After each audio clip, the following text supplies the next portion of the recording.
2013년 마지막 주일입니다. 사랑하는 자들아, 사랑하는 자들아, 주신 주님의 음성, 한 해 동안 여러 풍파를 잘 헤치고 여러분과 저에게 들려주시는 위로의 주님의 음성이기를 원합니다. 사랑하는 자들아, 오늘 본문 말씀은 예수님의 동생 유다가 당시 교회에 거짓 선생들이 참 많고 또 많은 성도들이 세상적이고 육신 중심으로 기울 때 성도들에게 사랑하는 자들아 기억하라고 말씀하면서 믿음을 잘 지키라 이렇게 권면합니다. 한 해를 보내면서 여러분과 저는 어떠한 모습으로 왔는지 돌아보는 시간이 되었으면 좋겠습니다. 사랑하는 자들아 기억하라고 하신 첫 번째 말씀은 자기를 건축하는 사람이 되라고 합니다. 영어 성경에 보면 build up, 세우다, 믿음을 쌓다라는 뜻입니다. 얼마나 믿음이 잘 세워졌는가, 그것을 주님이 한 해를 보낸 여러분과 저에게 물으시는 겁니다. 당시 초대교회에는 믿음을 바로 세워나가지 못하게 만드는 많은 사람들이 있었어요. 오늘 18, 19절에 보면 기롱하는 자, 당을 짓는 자, 육신에 속한 자, 성령이 없는 자들입니다. 기롱한다고 하는 것은 우습게 여기고요, 또 별것 아니게 여기는 것을 말해요. 어떤 사람들은 하나님을 우습게 여깁니다. 말씀을 우습게 여깁니다. 교회를 우습게 여깁니다. 이러한 자들이 기롱하는 자입니다. 자기 마음에 맞는 사람들하고만 함께하고 자기 뜻에 안 드는 일에는 동참하지 않는 자들이 바로 당지는 자들입니다. 모든 신앙생활의 판단의 근거가 말씀과 진리가 아니라 자기 생각이나 또 자기 경험이나 자기 가치관이나 또 세상적인 기준이나 또 어떤 사람들은 자기의 좋은 인격이 먼저인 사람들이 있어요. 말씀이 아니라. 그런 자들은 육신에 속한 자입니다. 그런가 하면 성령이 없는 자도 있습니다. 성령의 인도와 감동을 받지 못하는 삶을 말합니다. 성령의 감동을 받는 방법에는 여러 가지가 있지만 그 가운데 특별히 오늘 본문에 보면 최고로 꼽는 것이 하나 있는데 다 같이 한번 따라서 하십시다. 20절에 성령으로 기도하며 기도하는 삶이야말로 성령의 감동을 받는 첫 번째 요소라는 겁니다. 기도하는 사람은 성령의 인도를 받고 성령이 함께 하심으로 믿음의 기둥이 굳건하게 서서 어지간한 어려움과 권고를 당해도 넘어지지 않습니다. 성령이 나를 붙들어 주시기 때문에 흔들리지도 않습니다. 우리 주변에는 언제까지나 이런 초대교회 때와 같이 내 믿음을 부서뜨리고 주저앉게 하고 잘못 세워지게 미혹하는 무리들이 있습니다. 그러하기 때문에 주님이 오늘 절대 무너지지 않는 믿음을 한 해 동안 세워나가기를 원하시는 말씀이 있어요. 또 한번 따라서 하십니다. 거룩한 믿음 위에 세우라. 이것을 에베소에 보면 우리의 믿음을 집으로 표현하셨어요. 집을 짓는 것과 같이. 그러나 그 집을 거룩한 믿음 위에 지으라는 겁니다. 너희는 사도들과 선지자들의 터위에 세우심을 입은 자라. 그리스도 예수께서 친히 모퉁이 때문에 되셨고 건물마다 주 안에서 성전이 되어가고 성령 안에서 하나님의 거하실 처소가 되기 위해서 그리스도 예수와 함께 지어져 가느니라. 집을 짓는 것 같이 모퉁이 돌은 예수 그리스도, 그 반석 위에 아름다운 믿음의 집을 지어야 한 해 동안 절대 어떠한 풍파 속에서도 무너지지 않는다고 하는 거죠. 흔들리지도 않는다는 것입니다. 여러분 집을 지을 때 두 가지가 중요한 것이 기초가 있어요. 한 가지는 집터, 땅이 단단해야 돼요. 또 하나는 그 단단한 땅에 주춧돌, 기초석인 모퉁이돌을 바로 땅에다가 심어놔야 되는 거예요. 그 두 가지가, 여러분 모퉁이돌만 모래 위에다 박아놓으면 무슨 소용이 있겠습니까? 땅도 단단해야 돼. 집터도 단단해야 되고, 그 단단한 땅 위에 모퉁이돌은 반석을, 주춧돌을 바로 심어놔야 되는 거예요. 이것이 바로 우리 믿음의 집을 짓는 영적인 두 가지의 의미입니다. 주춧돌 대신 예수 그리스도가 반석이 되셔야 된다는 거예요. 십자가의 보혈과 십자가의 죽으심이 믿어지는 거듭난 자, 그래서 예수의 생명이 우리의 믿음을 반석으로 지키실 때, 떠받들어 주실 때 우리의 믿음의 집이 무너지지 않는다는 겁니다. 집터는 무엇입니까? 사도들과 선지자들의 말씀이 바로 집터예요.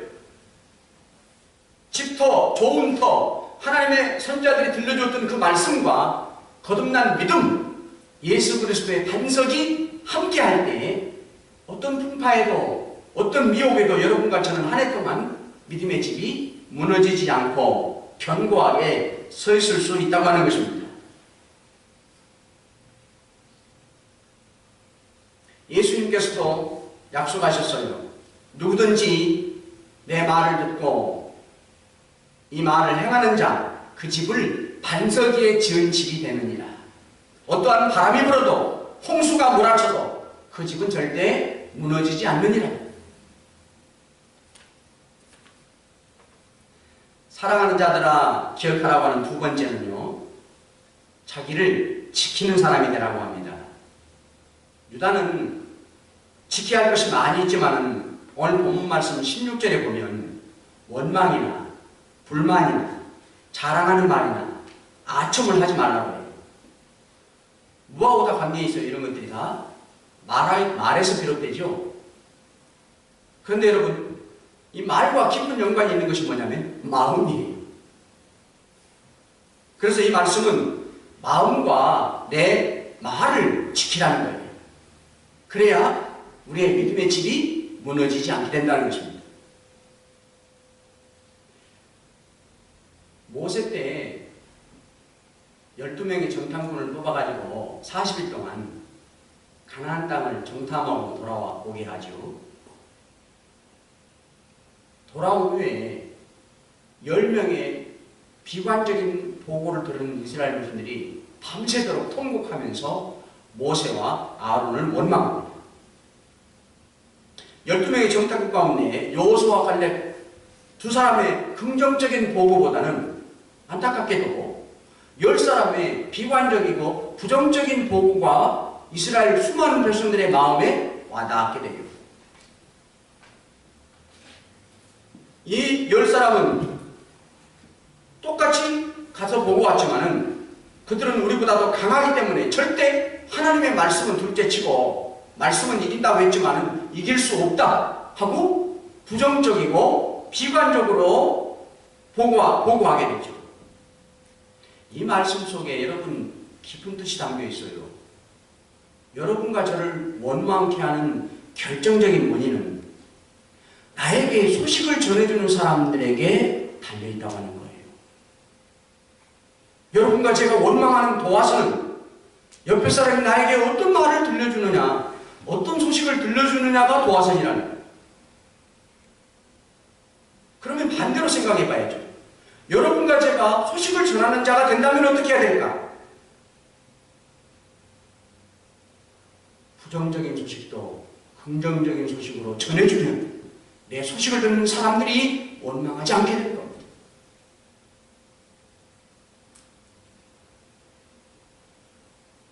백성들은 단순히 정탐꾼들의 말에 따라서 원망을 해버렸어요. 이들은 가서 본 것도 아닙니다.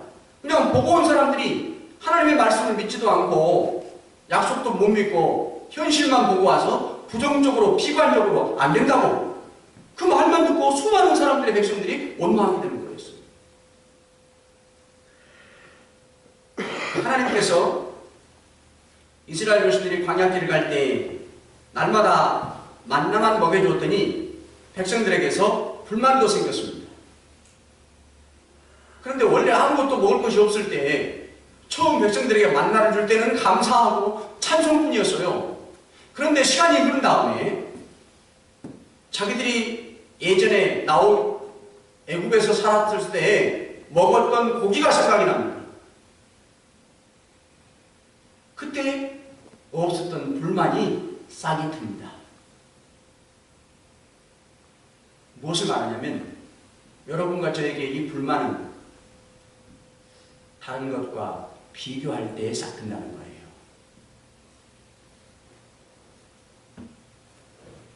그런가 하면 공평치 못한 마음속에서 오는 원망도 있습니다. 초대교회에는 두 파의 성도들이 있었어요. 히브리파라고 해서 교회가 세워질 때부터 그곳에 살던 유대인들 가운데 예수 믿는 히브리파 성도들이 있었고, 이제 종교적으로나 정치적으로 핍박 때문에 유대를 떠나 이방 나라에 가서 살다가 오랜 세월이 지난 다음에 유대에 돌아와 교회에 나오는 헬라파 성도들이 있었어요. 근데 그 당시에는 어렵기 때문에 교회에서 자체적으로 어려운 성도들을 구제하고 먹을 것을 주었는데, 먼저 오래 교회에 몸담았던 히브리파 사람들만 다 먹을 것을 주고 부족하면 헬라파 성도들은 안 줘버려요. 그런데 알고 보니까 그럴 수밖에 없는 이유가 구제하는 일을 맡은 사람들이 누구냐면 히브리파 사람들로만 구성이 되어 있었어요. 그렇기 때문에 그 사람들은 자기 종족들, 자기 지파 사람들만 먼저 챙겼던 거예요. 그러니까 어디서 원망이 생겨요? 도움을 못 받는 헬라파 사람들에게서 원망이 생겨나는 겁니다. 여러분과 제가 치우친 사람, 내 마음에 드는 사람만 편애할 때 반대편에 서 있는 사람들은 원망하게 되는 거예요.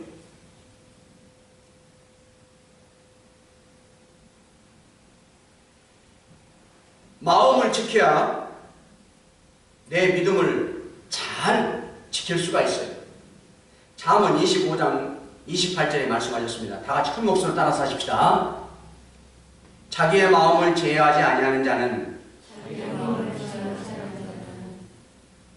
쌓아놓은 믿음의 성읍이 무너지고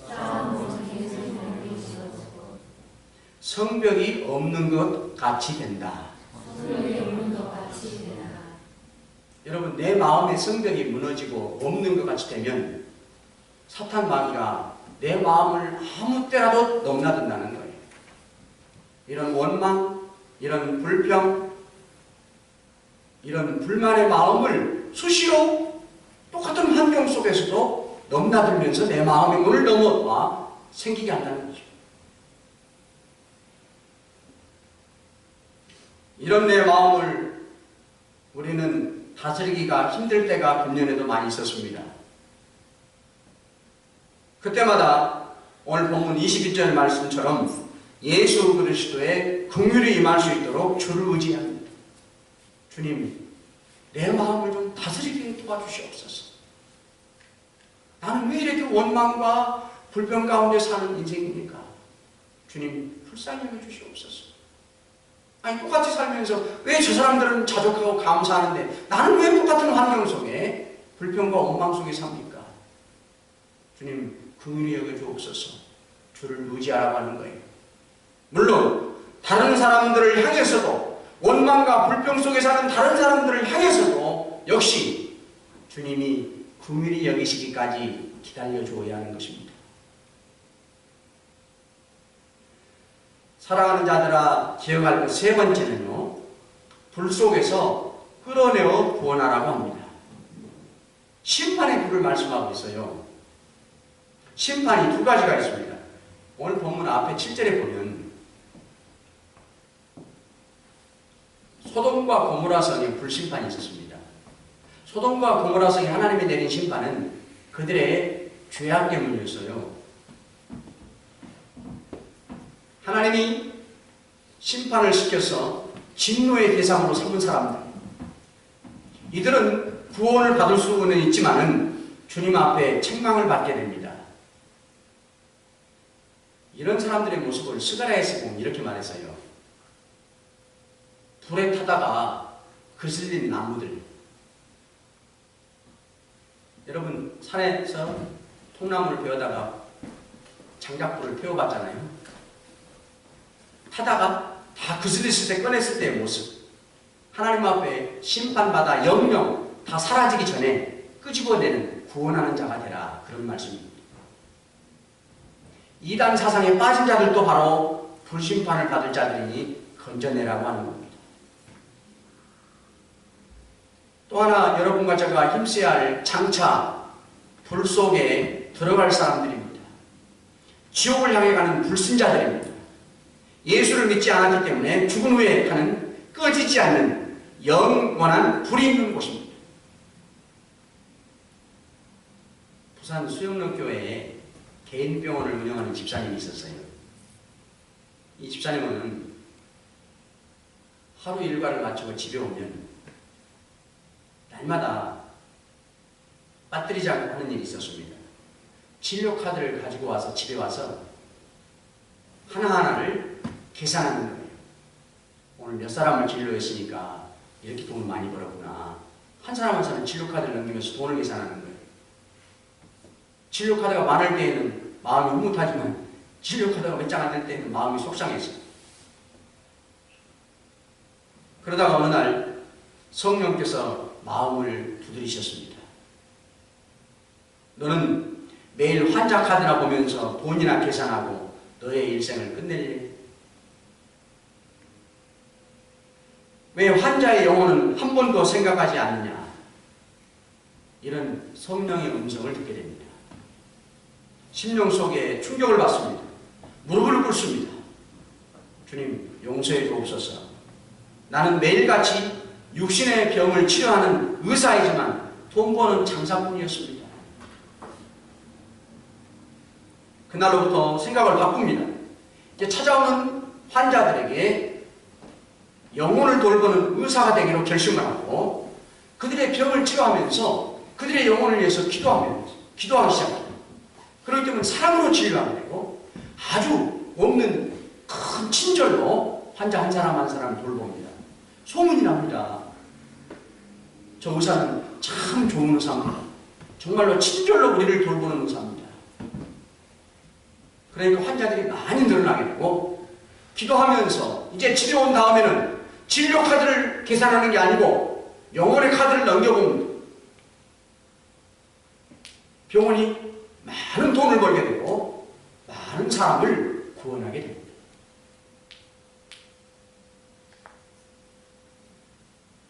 여러분, 오늘 마지막 주일에 나를 돌아다 보니까 어때요?